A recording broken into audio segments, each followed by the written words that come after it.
wabarakatuh.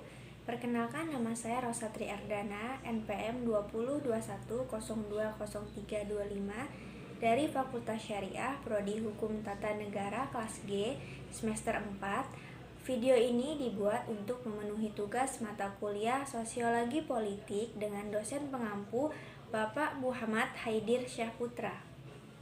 Pada kesempatan kali ini saya akan membahas tentang sosiologi politik. Sosiologi adalah ilmu lama atau teori lama, sedangkan ilmu politik adalah ilmu atau teori baru yang dipelajari pada masa sekarang. Sosiologi politik dalam arti penting adalah suatu taktik atau cara untuk mengajak suatu kelompok atau individu untuk mencapai suatu tujuan tertentu. Menurut Auguste Comte atau ayah sosiologi merupakan cabang ilmu mengenai masyarakat, struktur sosial, atau perilaku masyarakat dalam proses interaksi dan konflik. Ilmu sosial juga ilmu tentang kekuasaan, tentang suatu negara, pengambilan keputusan, kebijaksanaan, dan pembagian alokasi. Pengertian sosiologi politik menurut para ahli.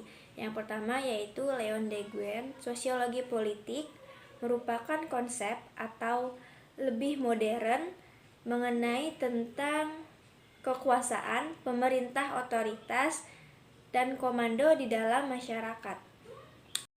Sedangkan menurut Althoff, sosiologi politik merupakan bidang subjek mata rantai politik di tengah masyarakat antara struktur sosial dan struktur politik.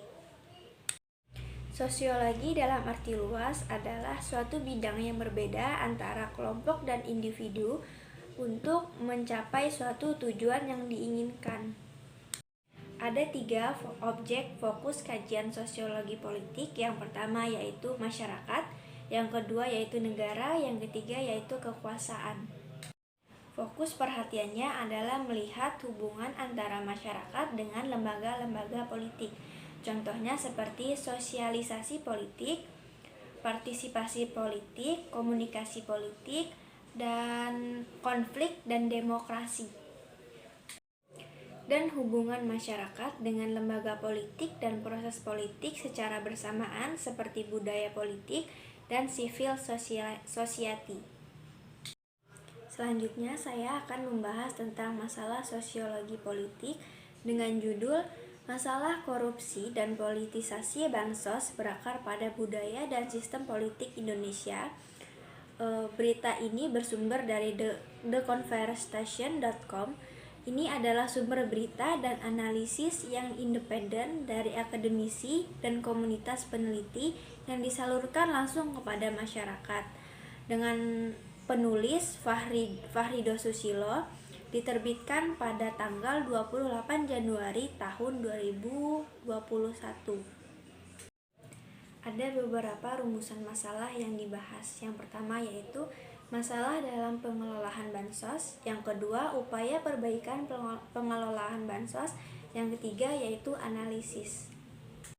Masalah yang pertama yaitu masalah dalam pengelolaan bansos. Merujuk pada undang-undang yang berlaku, bansos secara sederhana adalah pemberian uang, barang, atau jasa oleh pemerintah pusat atau daerah kepada individu, keluarga, kelompok, atau masyarakat guna melindungi masyarakat dari kemungkinan terjadinya resiko sosial. Penetapan penerimaan juga dilakukan berdasarkan hasil seleksi atas usulan tertulis yang masuk dari calon penerimaan bansos. Ini umumnya berlaku di Pemda untuk bansos berbentuk barang atau jasa.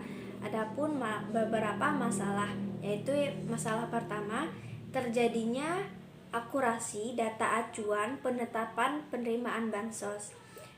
Kementerian Sosial sendiri mengakui bahwa data terpadu kesejahteraan sosial atau DTKS terakhir diperbarui secara masif pada tahun 2010. Sementara Komisi Pemberantasan Korupsi atau KPK menemukan beberapa masalah terkait DTKS seperti data tumpang tindih, tidak lengkap, dan duplikasi juta. Masalah kedua adalah bansos rentan dimanfaatkan untuk kepentingan politik. Ketidakakuratan data ditambah kewenangan kepada kepala daerah yang besar dalam penentuan penerimaan bansos mendorong kolusi terjadi dalam penerimaan bansos. Bansos dibagikan berdasarkan pertimbangan politik dan elektoral ketimbang kebutuhan nyata masyarakat. Temuan ini diperkuat lewat temuan studi pemilihan kepala daerah Banten pada tahun 2011 ketika gubernur mengalokasikan bansos dan hibah ke wilayah-wilayah kantong dukungan suaranya terbanyak. Masalah yang ketiga yaitu pelaksanaan bansos adalah korupsi pengadaan. Dalam korupsi bansos COVID-19, kontraktor pengadaan diduga memberikan upah kepada pejabat di Kementerian Sosial atas penunjukannya sebagai penyedia paket-paket bansos pandemi. Selain itu, proses penyaluran bansos juga menyimpan masalah lain. Misalnya, penyaluran kepada calon penerima fiktif atau penyaluran kepada kroni-kroni pejabat publik dengan tujuan agar dana bansos masuk ke kantong pribadi atau suatu kelompok. Rumusan masalah berikutnya yaitu upaya perbaikan pengelolaan bansos. Kuatnya aspek politik menegaskan pentingnya solusi yang tidak berkutat pada aspek teknis prosedur saja.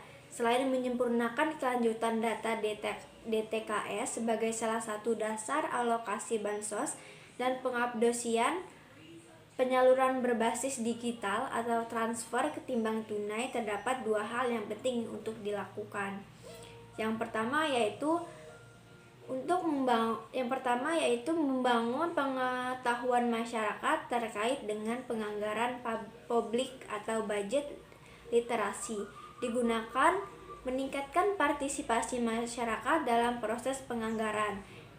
Kecerdasan ini penting tidak hanya untuk menyadarkan masyarakat akan hak-hak terkait anggaran, namun juga menumbuhkan sikap kritis mereka selaku pemilih sehingga menghindari pembelian dukungan suara lewat penyalahgunaan anggaran publik.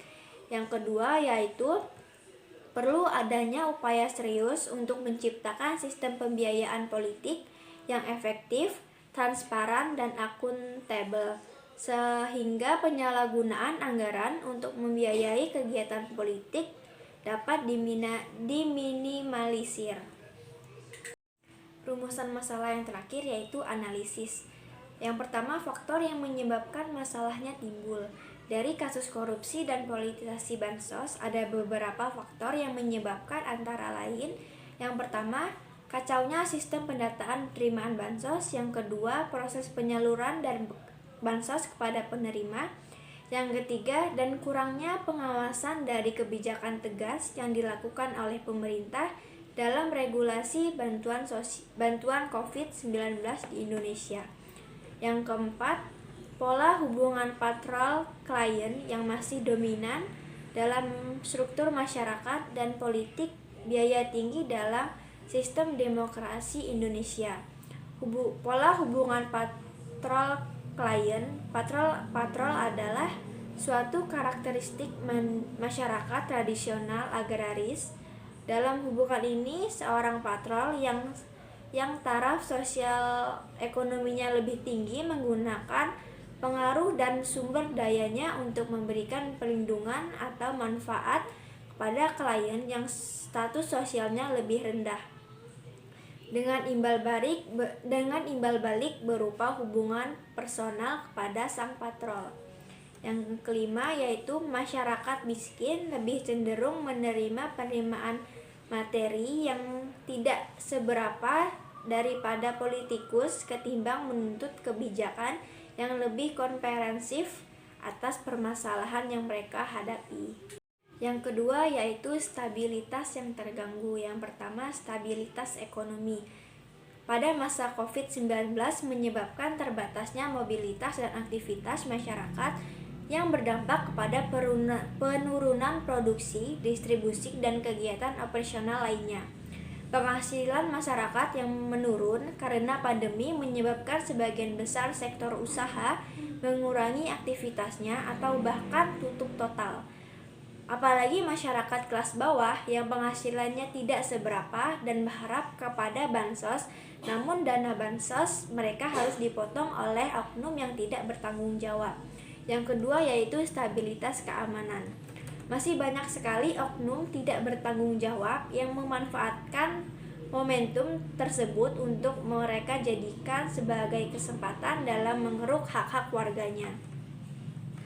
Kasus tersebut bertentangan dengan hak asasi manusia sebagaimana telah ditetapkan kepada Peraturan Perundang-undangan Keuangan tentang belanja bantuan sosial pada Kementerian Negara atau lembaga pada bab 3 pengalokasian anggaran belanja bantuan sosial pasal 4 yang berbunyi anggaran belanja bantuan sosial disusun oleh Kementerian Negara atau lembaga dengan memperhatikan yang pertama, tujuan penggunaan bantuan sosial, yang kedua, memberi bantuan sosial, yang ketiga, menerima penerima bantuan sosial, yang keempat, bentuk-bentuk bantuan sosial yang disalurkan.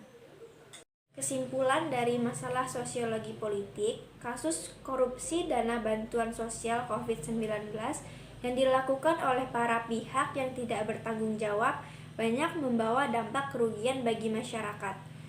Sementara itu, iklim politik biaya tinggi di Indonesia menuntut modal besar dari politikus untuk membiayai pencalonan dan kampanye politik. Korupsi ini, anggaran publik, termasuk bansos, menjadi salah satu tujuan untuk memenuhi tuntutan ini. Itulah tadi pemaparan sedikit tentang sosiologi politik. Jika ada salah saya mohon maaf. Saya akhiri, wabillahi taufik wal hidayah. Wassalamualaikum warahmatullahi wabarakatuh.